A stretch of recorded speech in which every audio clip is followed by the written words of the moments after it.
Kmart at the Combine with a hurry-up of all the big news. And Kmart, it's got to start with the young man who I think might go number one. What is happening with Abdul Carter? Yeah, love this. One of the best in the draft class, but Adam Schefter reported that he has a stress reaction in his right foot. Now, there are some different ways he could go. He could have surgery, Schefter reported, and potentially miss 8 weeks, or he could continue with his pro day as planned and perform despite the stress reaction. So still some decisions need to be made, but I've been told everybody loves this guy, so I don't think it'll affect him too much. Another pass rusher, another big story, Myles Garrett, the guy who said he doesn't want to be in Cleveland anymore. The Browns want him there. I'm told they will meet with Myles' agents along with these players, but they'll meet with Myles' agents this week, get a sense of where they stand. Myles seems dug in, but the Browns seem dug in on keeping Myles, so stay tuned to that. And on to a different side of the football, Matthew Stafford. That is the biggest story of the Combine, Greeny, where he is going to go. Listen, he's reportedly talked to the Giants. His people have talked to the Giants, the Raiders. Tom Brady and him are reportedly skiing together in Montana. There was a random encounter. Not sure if coffee was involved, but yeah, we need to, that's a Combine inside joke for us. But yeah, the Rams want to keep Matt Stafford, but of course at the right price. All right, so everybody put your feet up because there's a lot to dig into here. Oh, you're over here. So Kmart, let me start by going right back to you because as everyone is sort of gathered around their spicy shrimp cocktails out there in Indianapolis and talking, what is the general sense of what is going to happen with Stafford and maybe as important, how quickly something is going to happen? So like I just said, the sense that I'm getting from conversations that the Rams do want him. Yes, they gave him permission to talk to his reps to talk to other teams, but they do want him. Think about how this team almost beat the Eagles in the playoffs, right? But again, Matt Stafford, even though he's 37, a lot of interest in him. The two teams you keep hearing are the Raiders and the Giants. We know that the Giants clearly need direction at quarterback, and the Raiders are a team that have Pete Carroll, a guy that I spoke to this week, and he said, we are trying to be competitive. Everything is on the table when it comes to quarterbacks, and of course they have the Tom Brady specter of it all. So I think the Rams and Matt Stafford have to have conversations, see what's out there, but also come back to us, and let's see if we can make this situation work. All right, the offices of Tannenbaum and Greenberg are now officially open. Mike T., you've been the general manager of 2 NFL teams. I'm making you the general manager of the Los Angeles Rams right now. How are you handling Matt Stafford? Yeah, from our remote location, our offices in Indy, you are staying right where you are in Los Angeles. Greeny, this is easy. He's 37, sign him to a 2-year extension, roughly $50 million a year. That makes him about the top 10 highest paid quarterback. The old Coach Parcells expression applies here.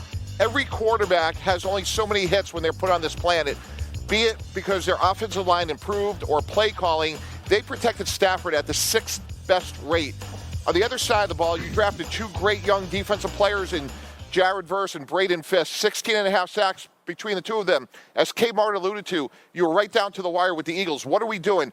Re-sign Matt Stafford. You got a good young nucleus. You have an iconic play caller. Run it back for 2 years.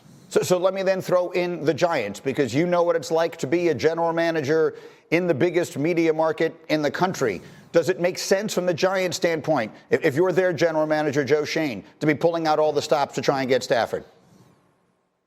1,000%. If I'm Joe Schoen and I get Les Snead, the GM of the Rams, on the phone, I am not getting off the phone until Matt Stafford is a Giant. He would absolutely transform the narrative from Daniel Jones this, Saquon Barkley that. You go back to last year, they were moribund, they were awful. I didn't go to Wesleyan, but they weren't very good.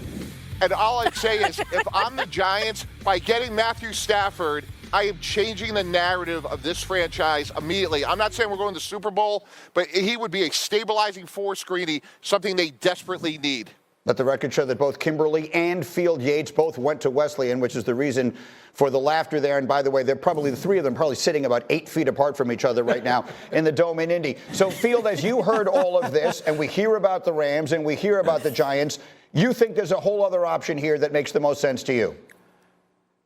Yeah, and Kmart alluded to it already, Greedy. It's the Las Vegas Raiders, and I'm not sitting here and saying that the Las Vegas Raiders play in a less competitive division than the New York Giants, but I do think there's some appeal and some allure to the Raiders that the Giants simply do not offer. Let's think about the career of Matthew Stafford. He's played in two spots. He's played in Detroit. He's played in Los Angeles. Two indoor teams or dome teams. Obviously, SoFi has a retractable roof. Warm weather. Not going to be an issue if you play in Las Vegas, where they, too, of course, have an indoor stadium with a retractable roof. You go to the New York Giants or go to the division that has the team that just won the Super Bowl, the other team in the Washington Commanders that has the most promising young quarterback in the entire NFL. You might be playing in weather like the weather that you are seeing on your screen right now from that game against Philadelphia. Terrible, cold, wet, windy, you name it in New York. Plus, in Las Vegas, you just hired Pete Carroll, the 73-year-old head coach, who will be the oldest coach in NFL history when Week 1 begins. They are not looking to do things slowly in Las Vegas. They are trying to win sooner rather than later, and Kimberly also mentioned a very important figure. Tom Brady, the greatest quarterback of all time, and now a minority owner of the Las Vegas Raiders. I don't care how far off this team is. Make no mistake about it. There is appeal to any quarterback when the GOAT calls you up, if he does call him up and say, we'd like to have you be a part of what we're building.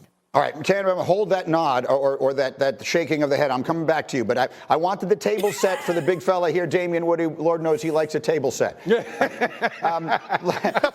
you've heard the options. Noted. You've heard Rams, you've heard Giants, you've heard Raiders. What do you think? What makes the most sense to you? The Rams. What is Les Snead and company doing? I mean, you talk about Matt Stafford and company had the Philadelphia Eagles on the ropes in the NFC divisional game, in Philadelphia. Shot to win that game. I mean, sure. Matt Stafford is a guy that literally can he's one of the few quarterbacks that literally can put a franchise on his back. He's only played with one top 10 defense one time in his whole career. And so for me, it makes absolutely no sense to deal away one of the best quarterbacks, what I call an absolute dog at quarterback, deal him to the New York Giants? Are you kidding me? Like, no, figure this out, figure the money out. You got a nice window to contend in the NFC. And look, I mean, I'm all for people getting as much leverage as they possibly can. Matt Stafford can't seriously want to go to the Giants. I don't mean this as disrespectfully as that sounds, but I mean, Field Yates kind of brought up some of the options. You're going to a wind tunnel behind a terrible offensive line on a team that was just awful last year, where the coach and the general manager's careers are basically hanging by a thread in that market. They're in a ridiculously competitive division. I'm all for trying to drum up leverage, but if you're Matt Stafford, that can't possibly be right now anywhere near the top of your list, can it? No way I would want to play for the New York Football Giants. The New York Football Giants are a disaster. We've seen what happened this past year, obviously, with Saquon Barkley, them moving off of Saquon Barkley, he going on to win the Super Bowl. The disaster that was Daniel Jones. They can't protect the quarterback. And oh, by the way, the front office and coach are barely hanging on as it is. So if you go out there, you're Matt Stafford playing outdoors in the NFC East with all that type of inclement weather.